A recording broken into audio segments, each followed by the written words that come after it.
Hello, everyone, and welcome to the Don't Risk It podcast presented by VFIS Client Risk Solutions. This program focuses on the exposures our clients frequently encounter and discusses some potential solutions to help reduce these exposures. I'm your host, Chris Rodgers with VFIS Client Risk Solutions, and today we're discussing electric vehicles, lithium-ion batteries, and how these products impact emergency services. Joining me on the program is Fire Chief Michael O'Brien from Brighton Area Fire Authority in Brighton, Michigan, and he's also the director of IAFC's Fire and Life Safety section. Chief O'Brien is here to provide some insight on some of the challenges that these products present to emergency services. Chief O'Brien, I want to thank you for joining me today, and it's a pleasure to have you on the program. Yeah, thanks for having me, Chris. Absolutely. So to start off the line of conversation, can you provide a history of lithium-ion batteries and electronic vehicles? You know, it's probably much longer than most of us in the fire service recall because it's a now issue. Really modern vehicles, we saw and started to see a pretty big shift in the automotive sector as it related to alternative fuels and electrification. Probably with the recession in '07, we saw it really step back. So a lot of companies were working on some form of electrification in their vehicles early in the 2000s. And then with the 2007 recession, we kind of saw the big three kind of pull back. When we look today, with major investment by our federal government, as well as competition and the Tesla effect, we've seen just an absolute increase of lithium-ion or battery-powered vehicles. And they're presenting both as EVs, what we'll call EVs, electrified vehicles, where the whole chassis, batteries. We're seeing, and we have had a lot of hybrid vehicles where there's a motor as the primary with some battery. And then we're now seeing even more what's called a plug-in hybrid. So Chrysler has quite a few plug-in hybrids where maybe daily commute can be handled by the electrification system, and then we get a motor for our longer runs. But we're seeing just an absolute change in the market. We're seeing competition in cell type, cell quality, chemistry, and from a fire service perspective, it's changing our response paradigm very quickly, both from whether it's a vehicle fire into accidents, and even just some of our public education materials and working to reduce the impact of fire or what could be a future fire.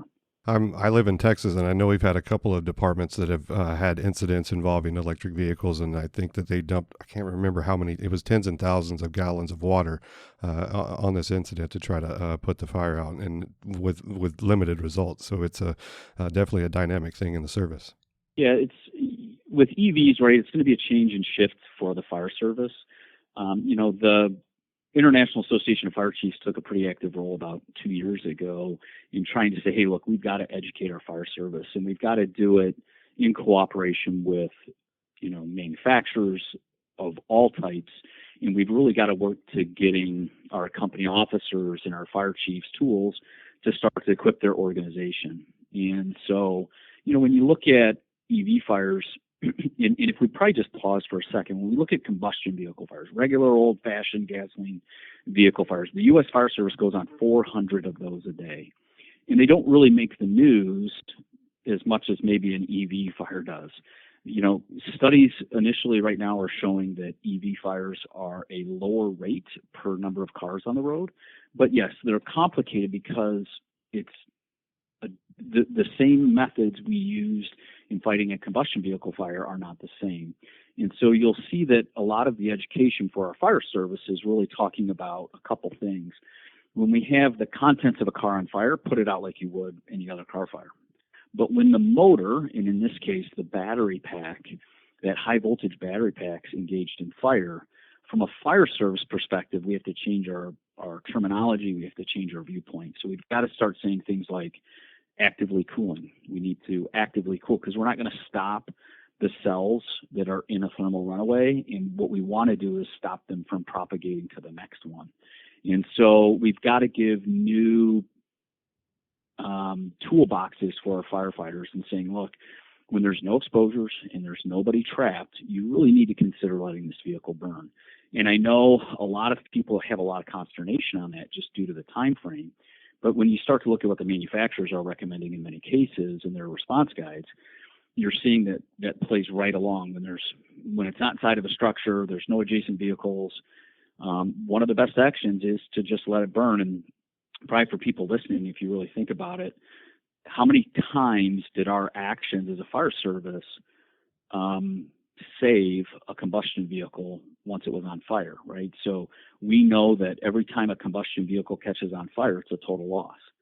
And likewise, we're going to be having these electrified vehicles where that battery chassis is engaged in fire. And one of the courses of action may be a defensive stance and to let it run through its thermal event. So, can you talk about the role of IEFC's life safety section and getting this message out to emergency services? Yeah, so the IFC Fire and Life Safety section, along with the Safety and Health section, under President Stubing, came together in an ad hoc committee to start to develop resources for the fire service. And originally, our first focus was the mobility space. So, we've seen fires all across the United States that have been caused due to e-bikes, e-scooters, hoverboards, those types of incidents. And so we really started to try to frame up response profiles for the fire service in that regard.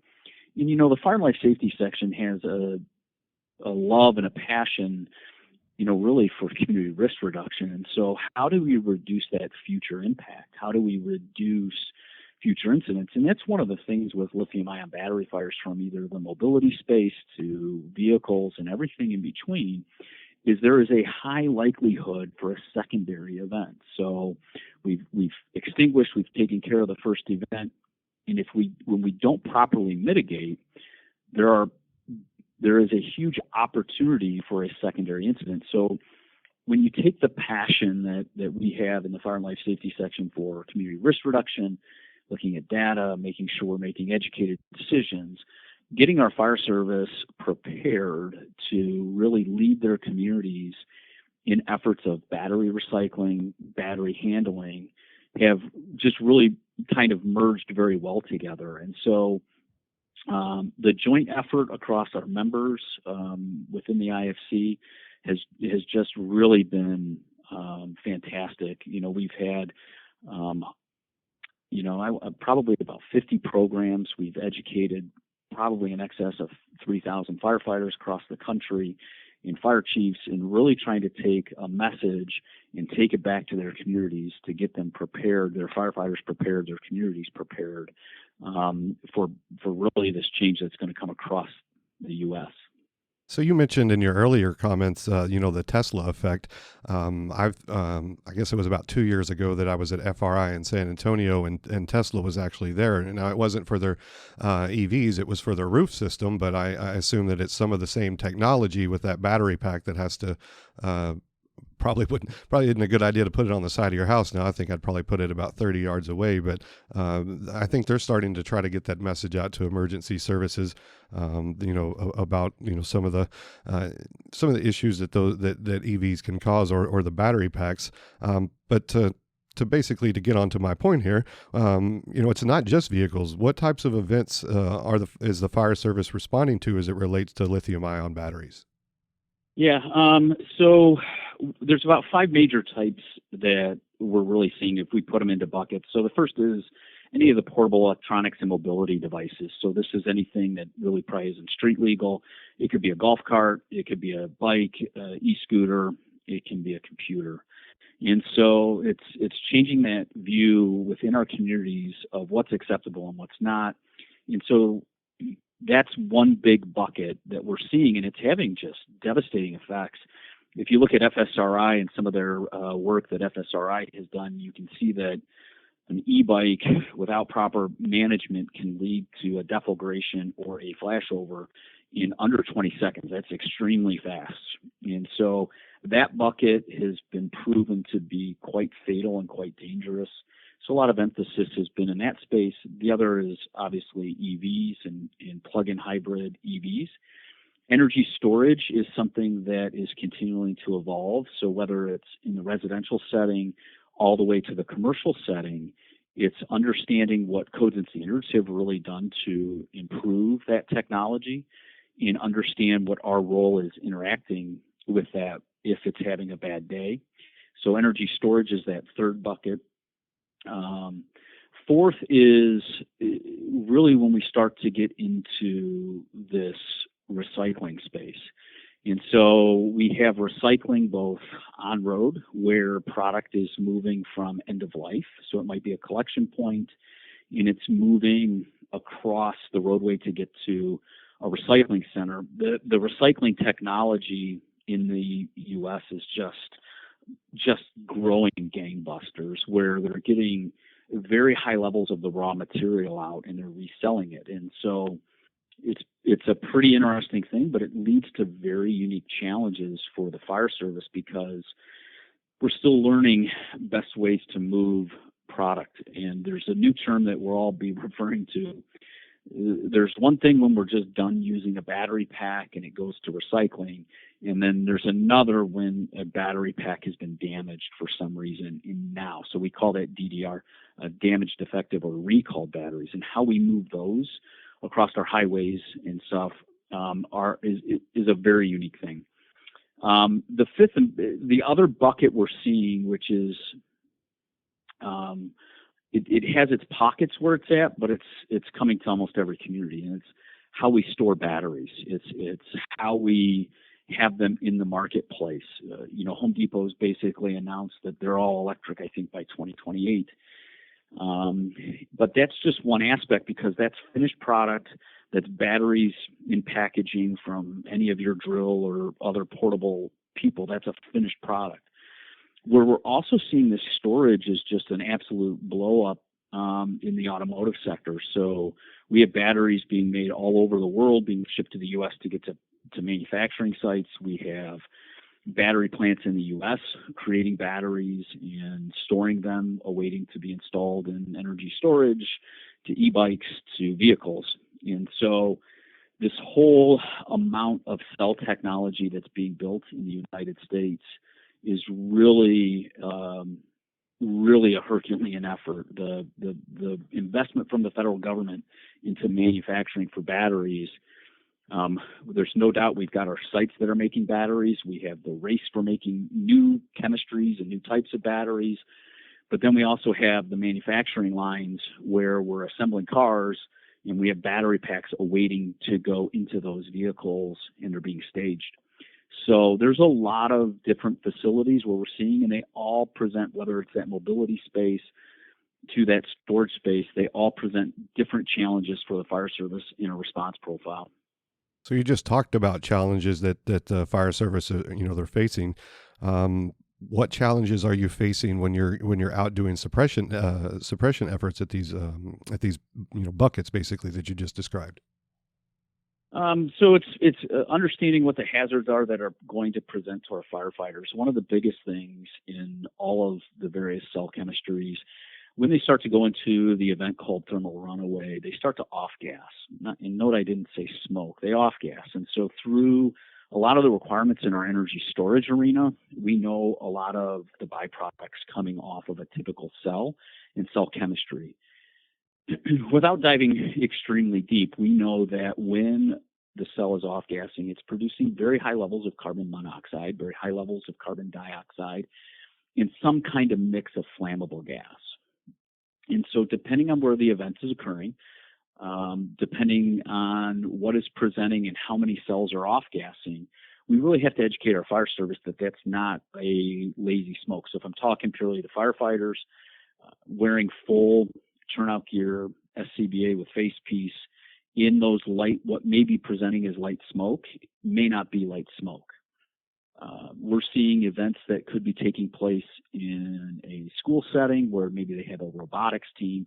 We could see the same thing happening in a home setting all the way to the commercial. So first and foremost is, right, we need to protect our firefighters in the full turnout gear. And then really the second is just identifying where these could be occurring. And all the challenges really are going to come back to duration and time frame. So if we look at a typical car fire right now, it's educating our fire service and community leaders that, hey, our company is going to be tied up significantly longer when we have batteries involved. And so a typical car fire, a combustion vehicle car fire, that's a 30 to 30-minute event for a single company in the United States. But when we fast forward and start to look at an electrified vehicle, whether we decide to actively cool or we decide to let it go through its thermal event with that active defensive stance, when we start to see those, time will be added to this incident. And so once that fire event is done, and it could be anywhere from an hour to 2 hours, once that event is done, we still have to wait another hour or so to let that battery pack cool down before it's safe to start to move that vehicle. And so time will be in essence. Likewise, if we have a battery event inside of a commercial structure, mitigating that incident, whether it was by the fixed suppression system, the sprinklers in the building, whether it was by manual fire suppression effort or cooling, we will, again, we just can't leave that battery pack inside the structure. We've got to work with the building owner to get it, that safely removed from the site. It may be left outside for some time. So in the non-residential space, really it's understanding the hazards that present, understanding that there is a huge increased need for ventilation. There will be, and we need to keep protecting our firefighters in full turnout gear with SCBA. And we've got to take care of that incident and know that it's going to take longer time. When we start to see, there are a lot of people trying to get into some aspect of the battery business. And one of the spaces that keeps coming up is battery collection, where people maybe aren't following all the best practices and rules. And those tend to be some very complicated incidents within a community. And so we're really trying to educate, hey, we need our inspectors to be in the forefront. They need to be catching, or we need to be educating our community that you've got to come forward. There are best practices in how we store. There are best practices in what our sprinkler systems should be. There are best practices in codes and standards that'll help in all of these arenas. And so getting even our fire inspector folks ramped up and our building code officials ramped up so they are prepared when one of these facilities comes into their town. You just kind of hit on the next question that I'm going to ask, but I'm going to ask it again to kind of summarize some of the points that you hit on. What types of equipment, training, and pre-incident planning should a fire department do in anticipation of these events? Yeah, so let's just start very, very simple. And this is a big elephant, and you got to take a bite one way or another. One of the things that I thought worked really well this year was the firefighter safety stand down. Was very focused on exactly this. So each one of these buckets have different things that the fire department should be looking at. So let's just look very broadly. We've got a lot of vehicle chargers in our community. We've got a lot coming with some of the Federal Infrastructure Act money coming in their charging plans. So just something simple to empower, in whether you want to call it pre-incident planning, whether you want to call it whatever topic, but as we're installing all this charging equipment for electrified vehicles, one of the things that we need to do is just, can our responding crews identify shut off for that equipment if there's a hazard? And that could be something in whatever your method and material is engaging your entire organization down to your company level to know their district. And then number two, how do we start to do this? So if I'm the fire chief of Anywhere USA and we haven't done much in preparing our troops for this battery revolution, I would bring everybody together, right? And our fire marshals, fire inspectors have a role in identifying locations that in the commercial setting that might be storing batteries, as well as their community risk reduction and education efforts in how we educate the public in use of batteries. We could go to our training folks and say, hey, listen, step one is us developing our policies and procedures with our senior command staff about how we're going to attack EV fires and how we're going to handle them. And so then we need our training folks to get out and train our firefighters in these things. When you start to look at equipment, there are some very basic things that I think every fire organization needs. And then there's a lot of products being sold that are a solution looking for a problem that may or may not be needed. So we're seeing a lot of push for additives in water, and they're not always well documented and well proven in the battery firefighting space. what I typically try to recommend to our fire chiefs is let's handle the small battery incident in a home or in a multifamily res. So, XYZ fire department is dispatched to a smoking scooter inside of a structure. And so when the fire companies get there, they got a good response time. That scooter is still smoking. Most firefighters are going to be like, well, I'm just going to pick that up and throw it outside.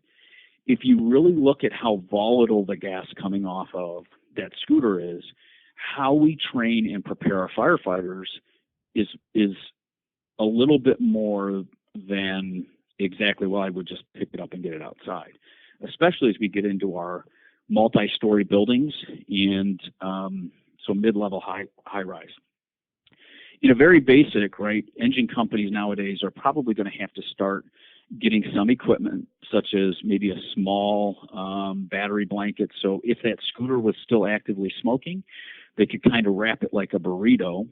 And then before they start to move it, they've got a hand line, water can, and a firefighter in an active state, right? So we'll go back, full turnout gear, SCBA face piece, and now we're going to get this out of the building so we don't have an issue.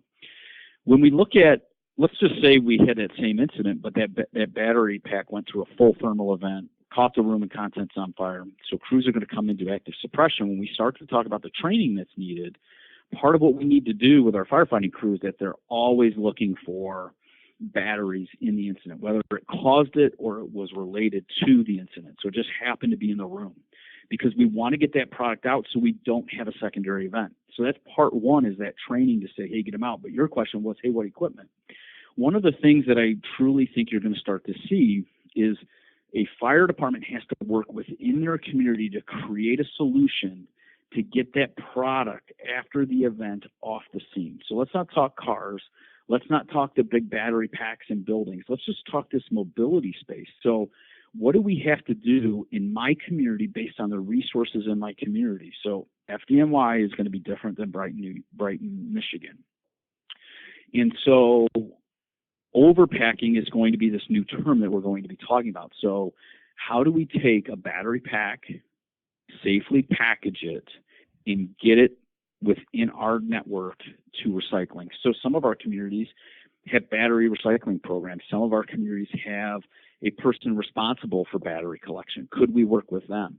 Is it something like us buying a product from one of the various manufacturers so we can get that off site? Because here's what happens. If we don't mitigate that battery pack, it ends up in a dumpster, it ends up in a trash can, and it's going to probably lead to a fire either in the trash compaction truck, at the trash transfer facility, or somewhere else down the road. And so there's a changing paradigm that we have more to do as a fire service. And so from an equipment standpoint, right, most everything we need is on our fire trucks, right? We need water, we need nozzles, we need firefighters and turnout gear. It's really starting to tweak up our policies and procedures and our training to get them to be mindful of their actions to help reduce the overall incident. And so there are some very simple things to help prepare them in the small market. And I would challenge most fire chiefs that I don't think you need a lot of special tools. There's a lot of things trying to be sold to us. I mean, almost every other day I'm getting an email or a phone call from somebody trying to sell us something to respond to an EV fire. And I'm really excited because both NFPA and FSRI will be testing a lot of these products over the next year in helping us develop best practices. And I think that's what most of the fire service is waiting for, is a good third party to look at some of these products and see, especially in the EV space, is there a better method? Whether it's the nozzles that slide underneath, whether it's the blankets, whether it's an additive to your water.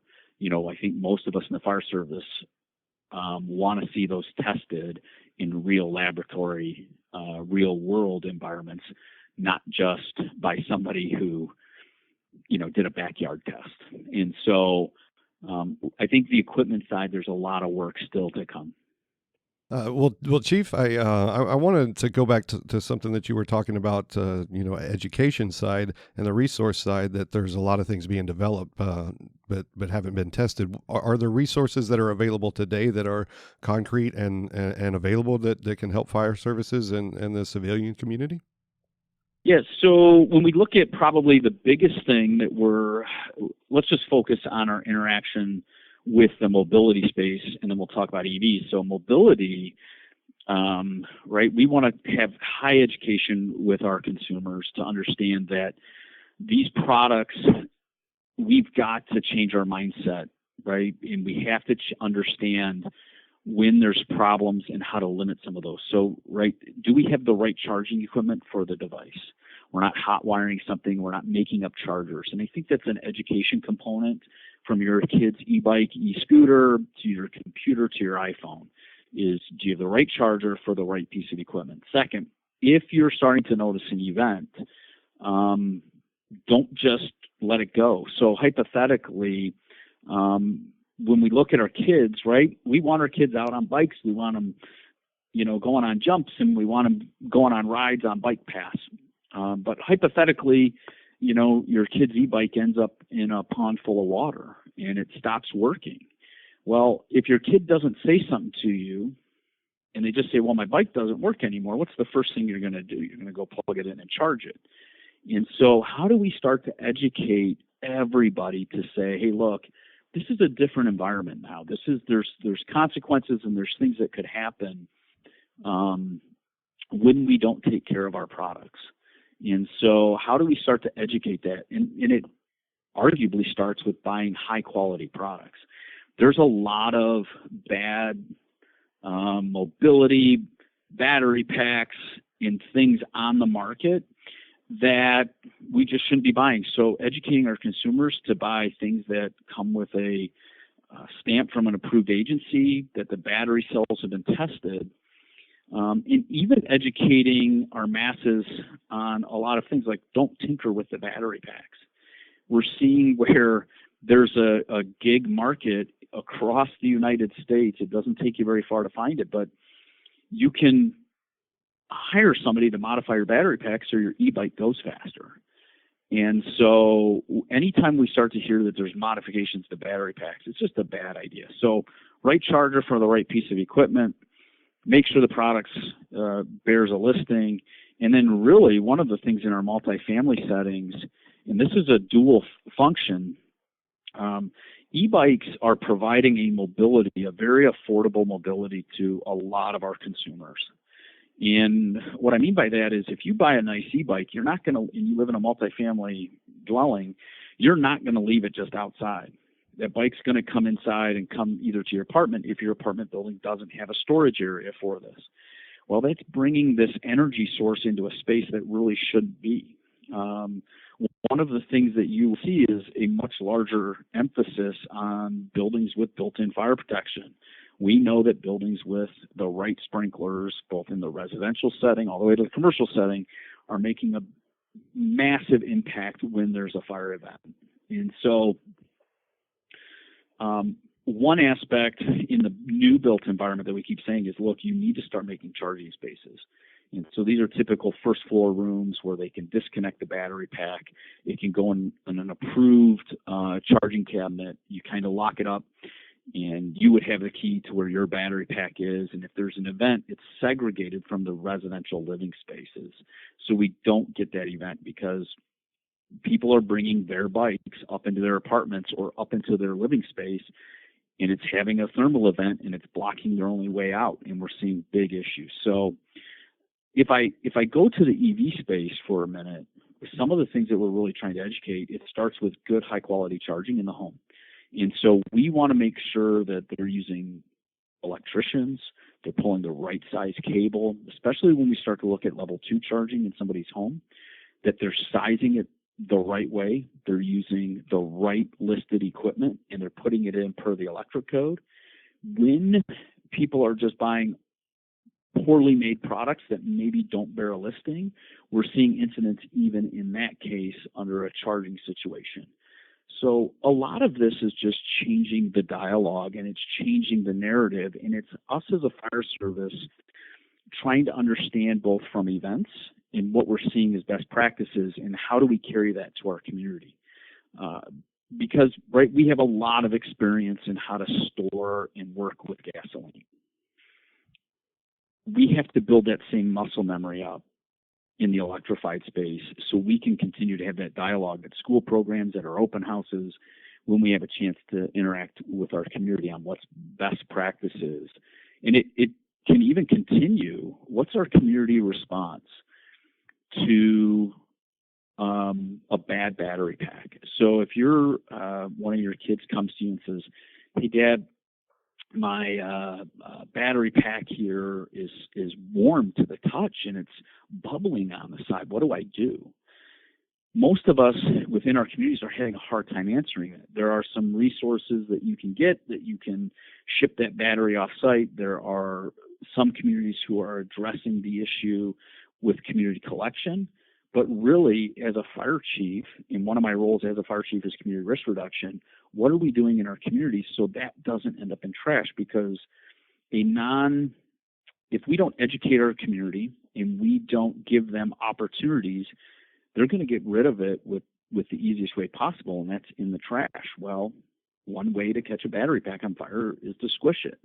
And so if we don't want those secondary events, we've got to come up with ways to collect. So it's really an education piece that we're seeing in all those spaces, both from the EV to the mobility, all the way into how do we collect and capture these battery packs post-incident or before there is an incident. Well, Chief, that was a really a great conversation and a lot of great information. I want to thank you for joining us today and hopping on and sharing that information with us. Yeah, and thanks for having me. And if there's anything I can do, please reach out. We will certainly reach out. And if there's any resources that you want us to link or whatnot, then we will put those in the description of the program. Fantastic. And I want to thank you for listening to the program today and for your interest in VFIS safety resources. I want to thank our guest, Chief Michael O'Brien, once again for his time and information. Please consider subscribing to our program to stay up to date on new content releases. Also, if you like what you've heard, please consider leaving a review below. For more information about the many resources available from VFIS, please visit VFIS.com. And to submit ideas for future discussions, please reach out by emailing VFISriskcontrol@VFIS.com. Thanks, everyone, and have a great day.